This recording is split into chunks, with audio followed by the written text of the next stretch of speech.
ഇപ്പോൾ ഒറിജിനൽ നമ്മുടെ ഇല്ല. ഒറിജിനൽ ഒന്നെങ്കിൽ മറിച്ചു വിറ്റു അല്ലെങ്കിൽ മുറിച്ചു വിറ്റു. അതെന്താ ചെയ്തതെന്ന് ഇനി അറിയേണ്ടിയിരിക്കുന്നു. ഒന്നെങ്കിൽ മുറിച്ചു വിറ്റു, അതായത് ഈ 14ഓളം പീസുകളുണ്ട്. ഇത് ഓരോ കോടീശ്വരന്മാർക്ക് വിശ്വാസത്തിൻ്റെ പേരിൽ പോസിറ്റീവ് എനർജിയാണ്, അയ്യപ്പൻ്റെ ചൈതന്യം ഉള്ളതാണെന്ന് പറഞ്ഞ് മുറിച്ചു വിറ്റു അല്ലെങ്കിൽ മറിച്ചു വിറ്റു. അത് ഏതാണെന്നുള്ളത് ഈ ശാസ്ത്രീയ പരിശോധനയിൽ തെളിയും. ശരി, അതുകൊണ്ടൊക്കെ തന്നെ ആയിരിക്കണം ഹൈക്കോടതി പറഞ്ഞത് കേട്ടില്ലേ, ഹൈക്കോടതി ചൂണ്ടിക്കാണിച്ചത് ഈ ശബരിമലയിലെ വിഷയം കപൂർ മോഡൽ തട്ടിപ്പാണോ എന്നാണ് ചോദിച്ചത്. ഈ കൊള്ളയ്ക്ക് പിന്നിൽ വലിയൊരു മാഫിയ ഉണ്ടെന്ന് കരുതേണ്ടി വരികയല്ലേ? ഒരു സംശയവും വേണ്ട. അതായത് വലിയൊരു മാഫിയ ഉണ്ട്. ഇനി സാധാരണക്കാർക്ക് മനസ്സിലാകാനാണ് ആരാണ് സുഭാഷ് കപൂർ. സുഭാഷ് കപൂർ ഇപ്പോൾ ജയിലിലാണ്.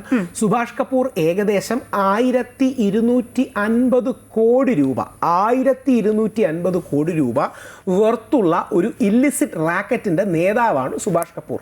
സുഭാഷ് കപൂർ ഈ ബന്ധമായിട്ട് ഇതിൻ്റെ പേരിലാണ് പിടിയിലാകുന്നത്.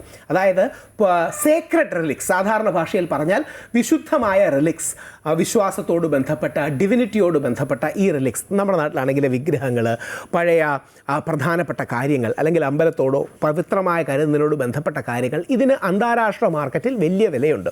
ഇതിനെ ഫിൻടെക് എന്ന് പറയുന്ന, അല്ലെങ്കിൽ ഫിൻഷോട്ട്സ് എന്ന് പറയുന്ന ഒരു റിസർച്ച് സ്ഥാപനം പറയുന്നത് ലോകതലത്തിൽ ഏകദേശം 56,000 കോടി രൂപയുടെ മാർക്കറ്റാണുള്ളത്. എല്ലാ രാജ്യങ്ങളിൽ നിന്നുള്ളതിന് 56,000 കോടിയാണ് ഉള്ളത്.